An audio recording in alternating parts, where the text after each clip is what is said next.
Gereja Pentakosta Indonesia disertai Tuhan senantiasa. Sejak engkau berdiri dalam suka dan duka, Tuhan Yesus menyertaimu selalu. Bukan hikmat dunia, bukan kepandaianmu membuatmu berkembang ke seluruh Nusantara, tapi karena keyakinan akan kekuatan roh, karena bersama. Saya 43 ayat 18 sampai 21. Firman-Nya, janganlah ingat-ingat hal-hal yang dahulu, dan janganlah perhatikan hal-hal yang dari zaman purbakala. Lihat, aku hendak membuat sesuatu yang baru, yang sekarang sudah tumbuh. Belumkah kamu mengetahuinya?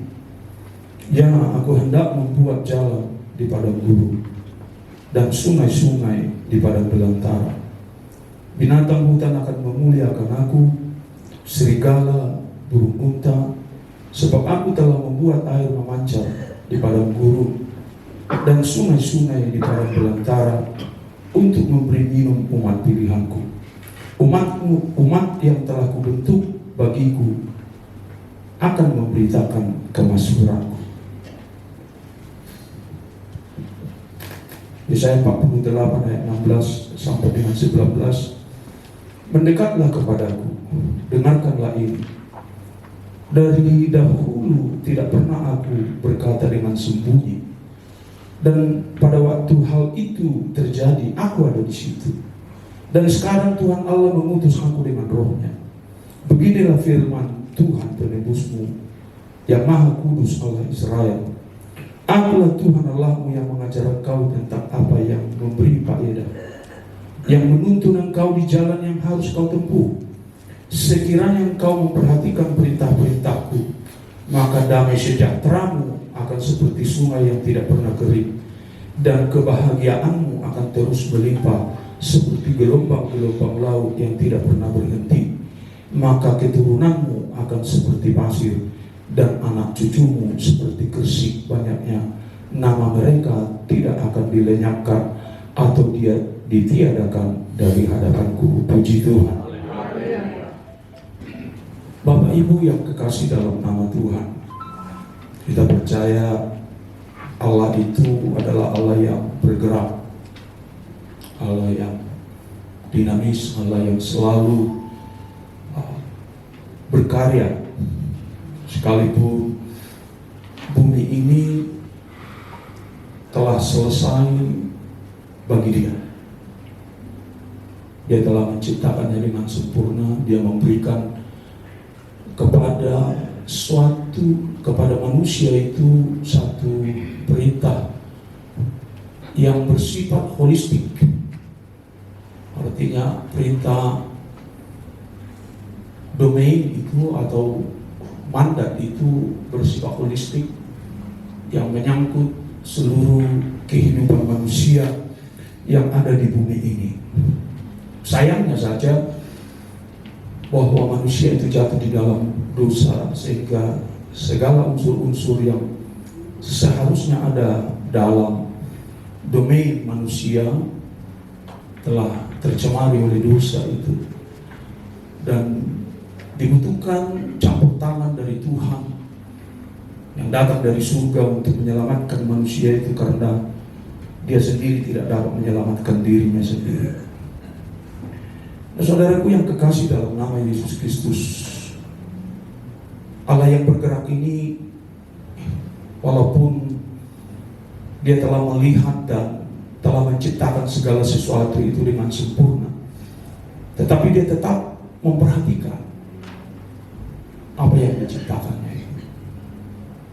Kehidupan dari bangsa Israel yang di zaman Yesaya ketika ini dituliskan adalah satu tulisan yang mau mencoba membangunkan kembali kepercayaan mereka kepada Allah, karena mereka selalu mengingat Dahulu Allah yang kami kenal itu sangat luar biasa. Dia mengasihi kami, Dia tidak pernah meninggalkan kami, Dia tidak pernah membiarkan. Ya. Bahkan ketika kami ada di dalam perbudakan, Dia mengangkat kami dari sana.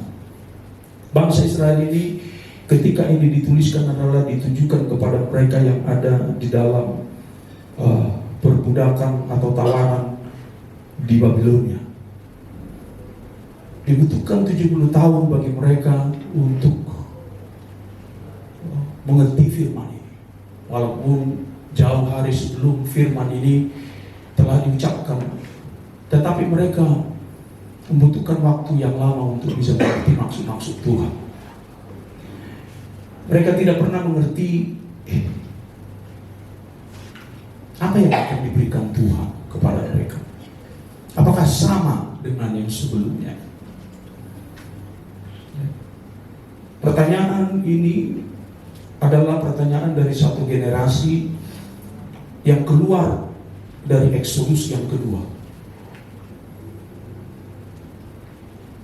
Sama dengan kita, apakah yang diberikan oleh Tuhan kepada generasi pertama itu sama dengan kepada generasi kedua?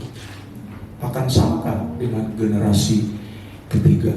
Gereja kita ini akan tahun 2042 genap dia 100 tahun. Kurang lebih 22 tahun lagi. Saya kira tidak banyak di antara kita yang masih hadir, yang ada di tempat ini, yang hidup untuk melihat generasi ketiga ini diberi Tuhan hal-hal yang baru. Karena Tuhan selalu memperbaharui apa yang dirancangkannya bagi generasi-generasi itu. Dia tidak pernah bergerak dengan cara yang sama pada waktu generasi pertama kepada generasi kedua dan kepada generasi ketiga. Kita tidak pernah bisa berharap perlakuan Allah kepada generasi kedua ini akan sama dengan kepada generasi pertama. Dan kita pun tidak mungkin generasi ketiga itu berharap bahwa Allah itu akan bergerak di dalam dinamika pelayanan dari generasi kedua itu. Tetapi Allah akan memperbaharui, akan membuat hal-hal yang baru. Tetapi Tuhan berkata di sini, lihatlah aku hendak membuat sesuatu yang baru yang sekarang sudah tumbuh. Belumkah kamu mengetahuinya? Artinya generasi ketiga ini, generasi yang mau mengantar generasi kedua dan yang ketiga ini harus menyelidiki apa hal baru yang mau Tuhan berikan kepada kita. Kita terlelap dengan rutinitas. Kita tidak pernah lagi menyelidiki bagaimana Allah bergerak. Bapak Ibu yang kekasih dalam nama Yesus Kristus, ketika saya membaca buku-buku tentang penginjilan dunia, maka ada satu kesimpulan bahwa memang dari Yerusalem memang bergerak Tuhan itu ke arah barat. Di sana pertumbuhan yang luar biasa, dan juga bergerak ke arah Amerika. Tetapi di akhir zaman, mendekat hari kedatangan Tuhan ini, maka Tuhan itu bergerak ke arah selatan dan bergerak ke arah utara. Artinya penginjilan itu sedang subuh-subuhnya ke arah Afrika, Brazil, dan Asia. Sementara pertumbuhan gereja di daerah barat yang dimana dulu sangat subur luar biasa, bahkan seluruh definisi tentang kekristenan itu, teologi-teologi kekristenan itu dibangun oleh mereka. Tetapi pada zaman generasi ketiga ini kelak, karena Allah sedang bergerak ke arah Afrika, Brazil, kepada Asia, maka teologi-teologi yang dahulu kita pelajari dari barat, maka dunia di mana generasi-generasi baru itu tumbuh, mereka akan belajar dari orang-orang timur. Dan orang percaya itu harus menyelidiki ini.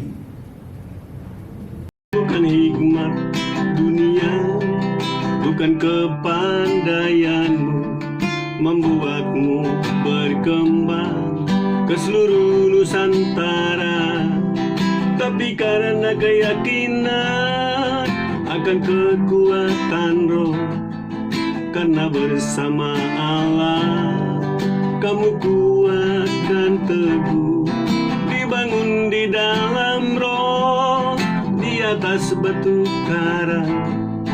Majulah Pentakosta Indo.